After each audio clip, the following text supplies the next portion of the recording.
వార్షికోత్సవం సందర్భంగా Meenakshi test tube baby centre Guntur నందు ఐవీఎఫ్ ట్రీట్మెంట్ పై 40% రాయితీ. నమస్తే, welcome back to Suman TV. Present మనతో పాటు ఉన్నారు సీనియర్ ఐపీఎస్ ఆఫీసర్ రెడ్డన్న గారు.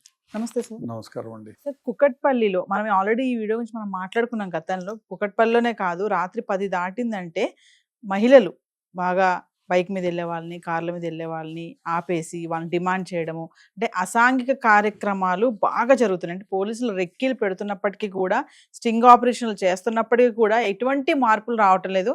ముఖ్యంగా కేపీహెచ్బి లాంటి ప్లేసెస్లో అయితే.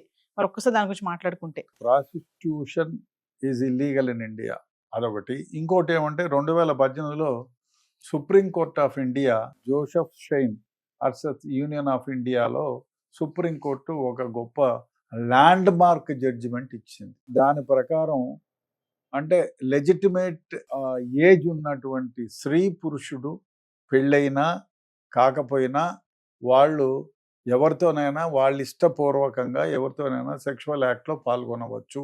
ఇట్ ఈస్ నాట్, అంతకుముందు 497 అడల్టరీ ఉండేది. It is not an offence. అది స్ట్రక్ డౌన్ అయింది.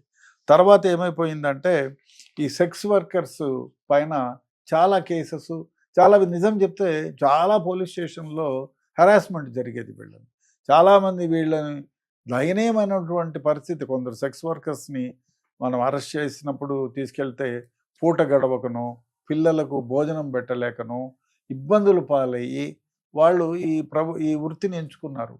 అందువల్ల సుప్రీంకోర్ట్ ఆఫ్ ఇండియా ఒకటి చెప్పింది, అయ్యా prostitution is not an offence. ఇదే లీడ్.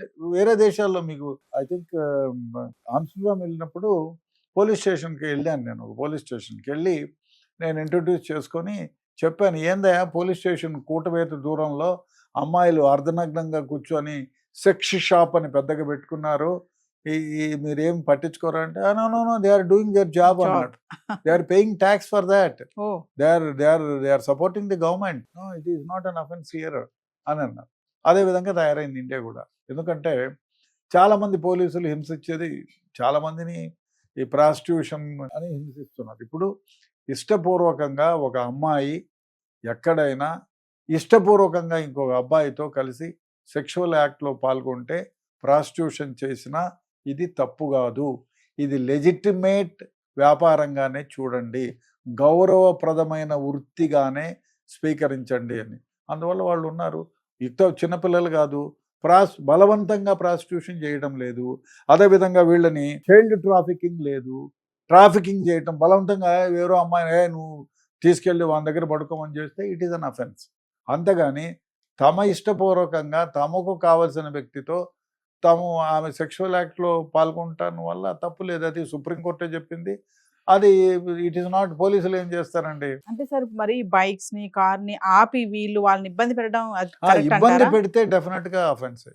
వాళ్ళే ఇష్టపూర్వకంగా పోతే లేదు, కానీ ఆపు, నువ్వు నాతో రా, వస్తావా, చంపుతానా అని అంటే తప్పు, కానీ అది తప్పు. అంతేగాని ఇద్దరు ఇష్టపూర్వకంగా, ఒక స్త్రీ పురుషుడు ఇష్టపూర్వకంగా కలిసి ఎక్కడైనా యాక్ట్లో ఒక స్త్రీ తన పొట్టకూటు కోసము లెజిటిమేట్గా, అది లెజిటిమేట్ వృత్తి అని చెప్పి అనౌన్స్ చేసినారు.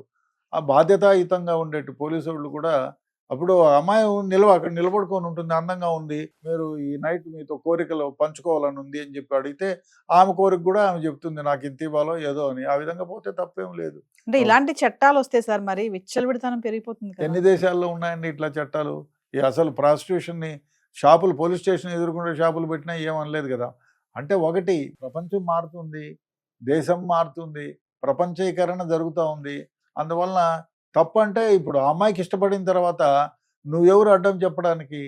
అది ఇప్పుడు అంతెందుకు, మనకు 2008లోనే ఈ యూనియన్ గవర్నమెంట్ 497 స్ట్రక్ చేసింది. అంటే పెళ్ళైన ఒక భార్య వాడి భర్తకు సొత్తు కాదు, ఆమె ఇష్టాలు కొన్ని ఉంటాయి.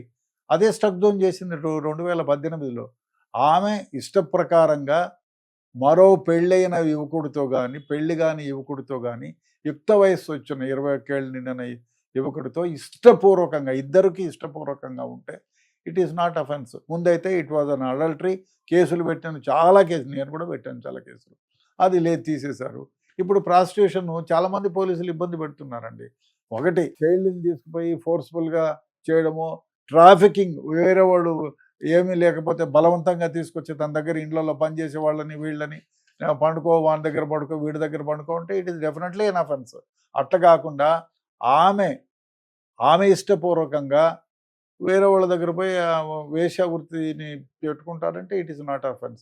అంతెందుకు హైదరాబాదులో కూడా నేను విన్నది ఏమంటే మేల్ ప్రాస్టిట్యూట్స్ కూడా ఉన్నారు, ఎక్కువ మొత్తంలో ఉన్నారు.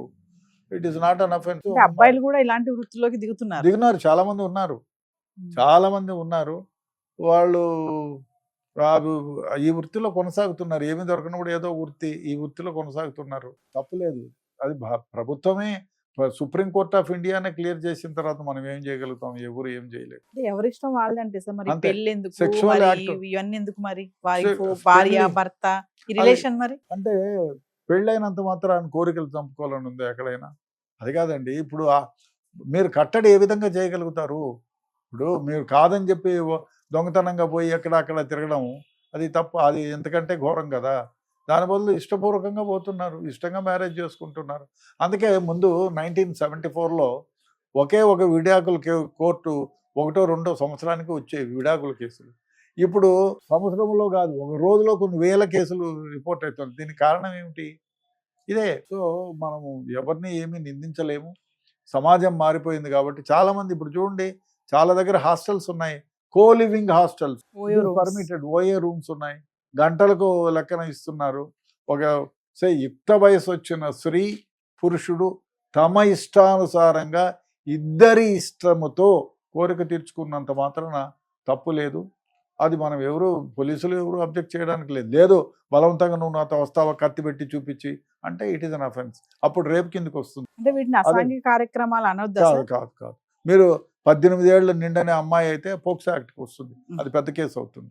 సో 18 ఏళ్ళు పైబడిన అమ్మాయి, 21 ఏళ్ళు నిండిన అబ్బాయి ఇటువంటి యాక్ట్లో పార్టిసిపేట్ చేస్తే it is not an offence. ఇలాంటి చట్టాలు రావడం వల్లే ఇలా అమ్మాయిలు తయారవుతున్నారు అంటే సార్ ఫైనల్ గా ఇలా తయారవుతున్నారు. చట్టం రాకుండా పోయినంత మాత్రం ఈ ప్రాస్టిట్యూషన్ లేదా? వేల సంవత్సరాలుగా ఉంది దేశంలో, వేశ్యావాటికలే ఉన్నాయి. కాబట్టి ఇది వస్తే కొంచెం బాగుపడతారు. నిజం చెప్తే నా అభిప్రాయంలో కొందరిని పోలీసులు కొందరు పీడించేవాళ్ళు, మీడియేటర్స్ పీడించేవాళ్ళు, అమ్మాయిల్ని బలవంతంగా వేశ్యావృత్తిలోకి దించి వాళ్ళ ద్వారా డబ్బు సంపాదించి వాళ్ళ రక్త మాంసాలని పిప్పిడి చేసేవాళ్ళు ఉన్నారు. అది తప్పిపోయింది కదా ఇప్పుడు. అది చాలామంది బాంబే రెడ్ లైట్ ఏరియాలో ఎంతమంది జీవితాలు బ్రతుకులు నాశనం, తమకి ఇష్టం లేకపోయినా. ఇప్పుడు అది కాదు కదా. స్త్రీకి ఇష్టమైతే ఉంటుంది, లేకపోతే లేదు. పురుషుడికి ఇష్టమైతే పోతాడు, లేకపోతే లేదు. ఇట్లా వేశ్యావాటికలు ఇవన్నీ ఉండవు కదా. సో బలవంతంగా చేయడం తప్పు. ప్రాస్టిట్యూషన్ తప్పు కాదని చెప్పించింది. బలవంతపు ప్రాస్టిట్యూషన్ ఈజ్ అన్ అఫెన్స్. ఎవరిని చైల్డ్ని ట్రాఫికింగ్ చేయడం తప్పు. అదే కాకుండా 16-17 ఏళ్ళ అమ్మాయిని తీసుకెళ్లి ఈ వృత్తిలోకి దించుతారే, ఇట్ ఈస్ అన్ అఫెన్స్. 18 ఏళ్లకు ఒక్కరోజు తక్కువ ఉన్నోడు ఆ అమ్మాయిని ముట్టుకున్నా అంటే పోక్సో యాక్ట్ కింద వస్తుంది, పెద్ద కేసు అవుతుంది, బెయిల్ కూడా రాదు వాడికి. అంటే అటు ఇటు కూడా ఇష్టపూర్వకంగా జరిగితే అక్కడ తప్పులేదు. ఎస్, ఇద్దరి వైపు నుంచి ఇష్టపూర్వకంగా జరిగితే తప్పు లేదు. ఏ ఒక్కరు బలవంతం చేసినా, ఇప్పుడు అమ్మాయి నేను రానంటే బలవంతం చేస్తే కేసు అవుతుంది. అబ్బాయి నేను రానంటే నువ్వు డబ్బులు ఇచ్చి రారా నాతో అంటే కేసు అవుతుంది. సో ఇద్దరికి ఇష్టం ఉన్నప్పుడు సుప్రీంకోర్ట్ ఆఫ్ ఇండియా చెప్పింది, చట్టం అదే చెప్తుంది. కాబట్టి it is not an offence. Thank you.